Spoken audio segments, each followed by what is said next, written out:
Chris Averill, and I am the author of Build, Sell, Retire.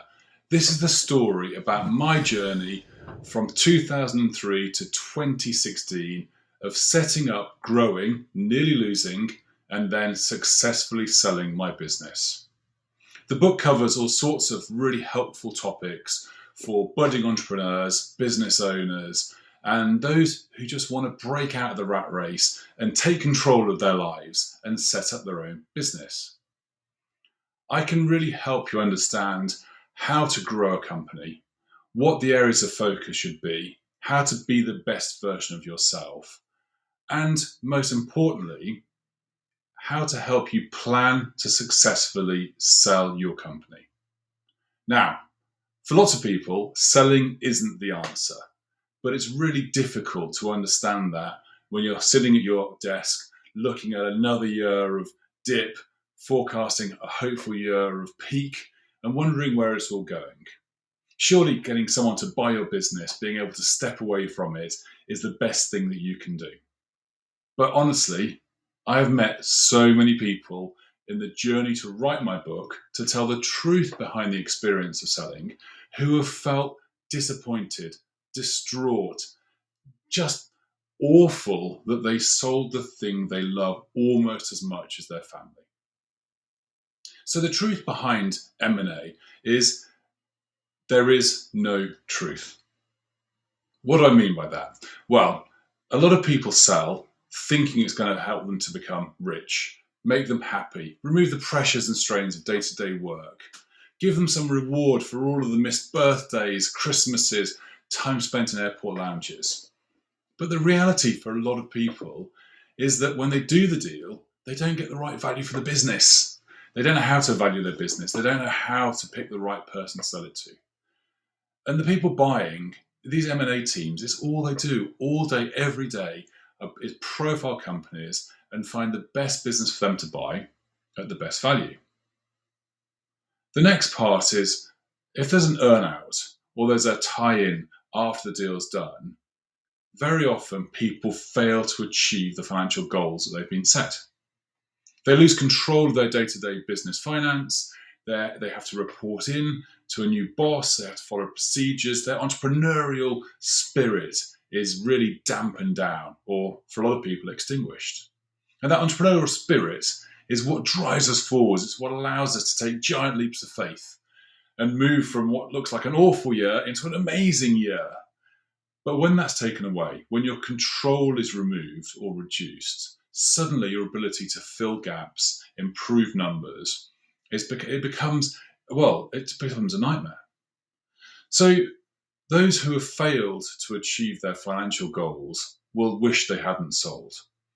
And there are also those who have sold hoping, as I said at the start, to think about, where can I take my business? How can I get someone else to help me grow it? And a real common one is, how can I improve my sales pipeline? Well, here's the brutal truth. No partnership ever improves the sales pipeline in the early days of a new relationship. So if you sell your company and you're hoping to get a lot of reward from this new business partnership, the chances are for the first few months, 3, 6, or even 12 months, nothing will come. And I'll explain a little bit why these things happen and how to navigate them.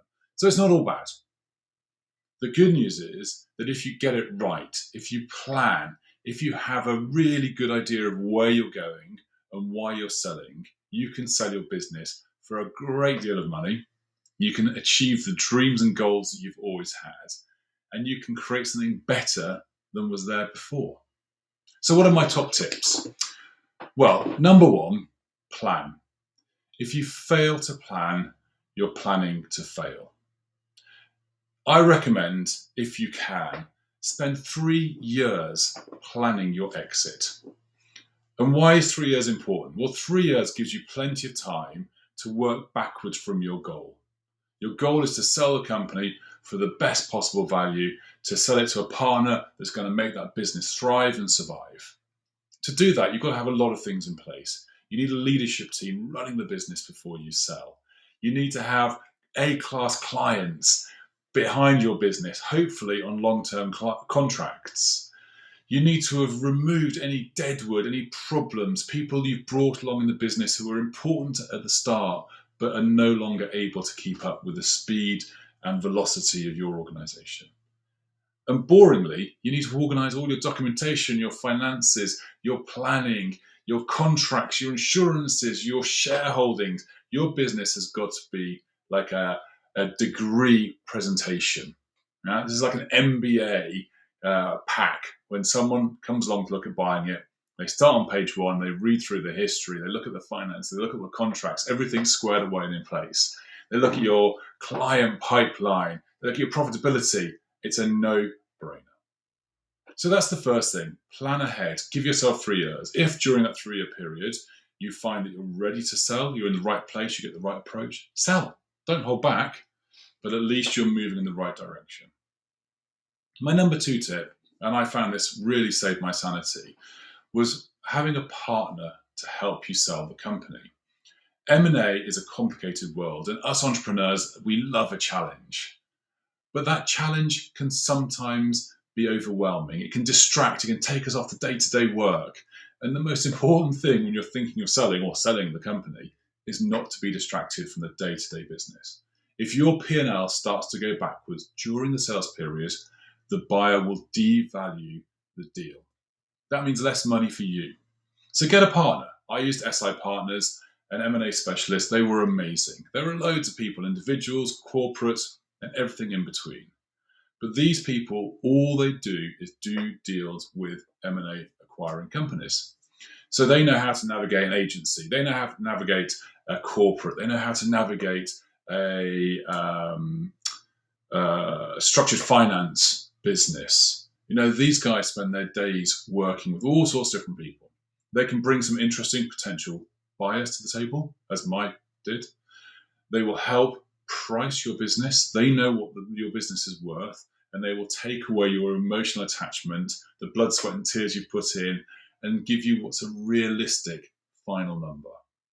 They can help you with mechanisms to go over that number by working with the acquirer longer term. We had an earn-out. I absolutely hated it, but it allowed us to value the business at a higher price than we would have got if we'd taken money and walked away. So an M&A broker, a partner to help you not only find the right person to sell to, but navigate that whole process is critical in my mind to success. I've met people who have ignored the advice, the wisdom, sold direct, and got half the value for their company they could have got on the open market. Others spend too much time trying to negotiate about a deal, too much time sorting out their day-to-day job and the M&A, that the time just goes away from them. The buyer gets bored. They move on to their next prospect, and that business isn't sold. And my third tip, and I think this is so important, is to remember how you got here. Yes, you're the boss. Yes, you're the inspiration behind the business. Yes, you're the figurehead. But you're surrounded by brilliant people, and the work those brilliant people do has got you to a position where you can sell. I made a mistake. I couldn't tell everyone in the company we were selling because we had specific NDAs around share price listings and all that sort of crazy stuff. So I walked into the office with my new boss, their new CEO, and I told everyone in London and everyone in New York, we sold, we're partnering with Globant, it's going to be amazing. I expected cheers, applause, high fives, and as I looked around the room, there was just utter silence. I couldn't work it out myself, and I was a little bit worried. I felt very down when I left. I walked out of the room and just thought, what have I done wrong? On reflection, what I should have done is put together a big celebration, a party, to explain how this is the next chapter in the growth of the business. But I guess what everyone saw was me selling out. And that's not an unfair criticism. For me, getting out of the business allowed me security. It allowed me to do new things in my life, to realize some of the effort I put in and get it back in a way that I could do new stuff. And my next tip, number 4, and this is the most important tip. You've got to start with why. So in my book, I interview lots and lots of founders, CEOs, M&A businesses, consultancies, acquirers. And as I say, the common theme is many people who sell are miserable after selling. They fail to achieve the goal that that sale set out. And a big part of that is a lot of us just don't know why we're selling. We get approached, we're very flattered, we're offered a load of money, we say yes, we take it, and suddenly the rug's pulled from under our feet. Yes, we've got cash. Yes, we paid off the mortgage. But we've lost hope. We've lost the very thing that has kept us going for the last 5, 10, 15, 20, 30 years. The thing that we got out of bed every day for and went into the office and got excited. The adrenaline, the drive, our business. So if you don't have a why am I selling? It's very likely that you're going to wake up the day after you've sold and question everything you've done. And then you're on a back foot. Any earn-out or warranties you have to meet financially are going to be that much harder. Having a boss, being told what to do, having to follow new processes, it's going to be so much tougher if you don't know why you're doing it. So on reflection, I didn't have a why. But working with my coach, Tanya, who was amazing, helped me find balance between personal life and business. I worked through why I'd stay with the company who had acquired me and why didn't I just leave. So part of it was achieving the earnout. I really wanted to achieve the earnout to prove that we weren't just this flash in the pan business, that we could do more, we could scale globally. Part of it was I wanted to learn. I enjoyed the challenge of working with a much bigger organization, learning from people with a lot more experience. But I also realized that I'd got to a point where I wanted to hand over, to let other people run the business. I wanted to spend more time at home. I wanted to take a break. So Tanya helped me achieve my why, and my why on balance was more about my personal life and less about my business life. So I made a decision then to step back from business, to leave the company that acquired us and let the business grow on its own. And I'm glad I did, because I felt I was dragging them down with my uncertainty of where I'm going. I started to blame my bosses for my failures, and that's a bad place to be. I was suffering terrible anxiety. I couldn't get on a plane, or I got on a plane, but I had this fear, irrational fear. I could hardly breathe, and it was awful. And I was traveling every couple of weeks. At one stage, I was flying to Madrid every week, over to the US, over to Argentina. So having left, I still felt very anxious, but I had my why. My why was to write this book, to share my experiences and help others. It was to spend time with my 2 daughters. It was to create some financial security so they could have a choice in life, or choices in life, that I never had. At one point, we went from living in a lovely house to spending a year living in a caravan when my parents lost everything. I didn't want my kids to go through the same thing. But I also chose to learn to fly. I thought I've got to conquer this irrational fear, this anxiety that's waking me up in the middle of the night, sweating and feeling like I'm having a heart attack. So I started doing my flying, my PPL. I learned to fly. I had a few moments of utter fear and terror, but I got over it. And now I fly for fun. And I love it. So my time out of day-to-day business, out of running a big corporate, as I say, it's given me a chance to write this book. I help coach businesses, business leaders who need help going through the same processes, the same gates I went through. Often the answer's in front of you. And when you've got time to step back and listen, step back and think, it becomes very clear. But as entrepreneurs, we tend to be fighting fires, moving from one exciting action to another, from one failure to another. So having someone in to help, coach, mentor, guide is so important. But I would advise everybody who has a coach, who has a mentor, has non-execs, to keep changing them up, keep improving them. The perceived wisdom that got us here won't get us out of here. So don't forget to keep changing, keep improving, keep looking for the next thing. Just as you do with your business, do the same with your advisors. So I've been very lucky. I've grown an exciting business. I've worked with some amazing people around the world.